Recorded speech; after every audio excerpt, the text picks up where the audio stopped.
takes a different direction. Best performing UE5 game so far that fully utilizes these advanced features. But of course not everything is perfect. Some questionable decisions regarding shader compilation hinder what should have been excellent performance. At first launch I was pleasantly surprised by how stable the game felt, with consistent frame times and only occasional small spikes, nothing game breaking. However, after extended play I began noticing heavy CPU spikes followed by stuttering and brief drops in performance. Over time, the stuttering and frame dips become more noticeable. The culprit is that the game compiles shaders asynchronously during gameplay, which is one of the worst possible choices for an engine already known to struggle with CPU performance and frame time stability. The CPU should be focused on running the game and maintaining smooth frame pacing, not handling shader compilation in the middle of gameplay. And if you are running the game on a slower CPU, this issue becomes significantly, and let's start by examining scaling. However, TSR runs at native resolution regardless of the anti-aliasing option, as you can see here. The anti-aliasing setting instead controls the quality of TSR's anti-aliasing, and it comes with around a 10% performance cost, which is quite high given the minimal visual improvement it provides. The only way to truly use is DLSS 3.7.10, which is outdated. If you have the option to use DLSS, I highly recommend forcing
in DLSS 4 preset K. While this comes with a modest 5 to 7% performance cost, it significantly improves image quality and can match or even surpass native GSR in certain areas, such as shadow stability.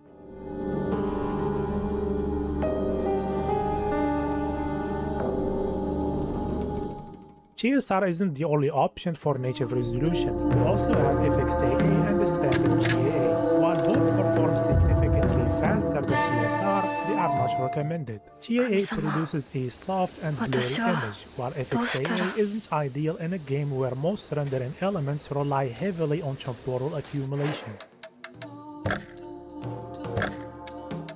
Lumen in Silent Hill F comes with two settings. The first is indirect lighting, which controls the quality and accuracy of Lumen's diffuse lighting. Epic allows Lumen to trace against a detailed mesh distance fields, which improves the overall coverage. And this is more noticeable on foliage and vegetation, as you can see here. As is often the case, this setting is demanding not only on frame rates but also on VRAM usage. Switching from off to Lumen High results on about a 9% performance cost, while moving up to Lumen Epic increases that cost to around 19%. Therefore, I recommend using High.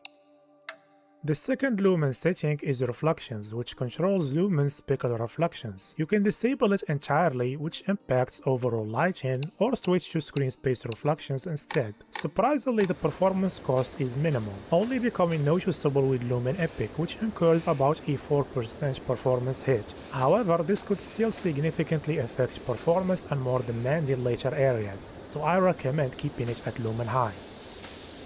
The shadow quality setting in Silent Hill F significantly impacts visuals in multiple ways. Primarily, it controls the quality of virtual shadow maps. At low, shadows are completely disabled, while higher options progressively enhance shadow detail. And as we've seen many times before, this setting also affects the quality of volumetrics, as you can see here. Lastly, it determines the draw distance for certain artificial light sources.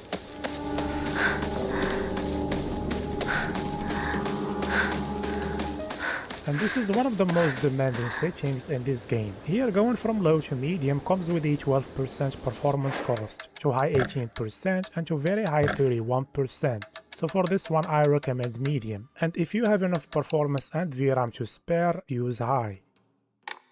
Moving on to texture quality. Aside from low, this setting doesn't seem to have a major impact on texture detail, as it primarily affects texture streaming at higher options. It also determines the quality of anisotropic filtering, with a noticeable improvement when going from low to medium and only minor gains beyond that. Regarding VRAM usage, at 1440p with DLSS quality, anything above medium causes significant stuttering and performance issues on the 8GB 3060 Ti. So if you have an 8GB GPU, there is no reason to go above medium. The visual benefits are minimal and it isn't worth risking performance stability. Next we have shader quality. At very high, this setting changes the surface detail of some materials, as you can see here. Though oddly enough, the results of very high don't always look better than the lower options. Beyond visuals, shader quality also controls the animation of certain elements like foliage and power lines. At low, these animations are completely disabled, while the higher options adjust the distance at which they are triggered.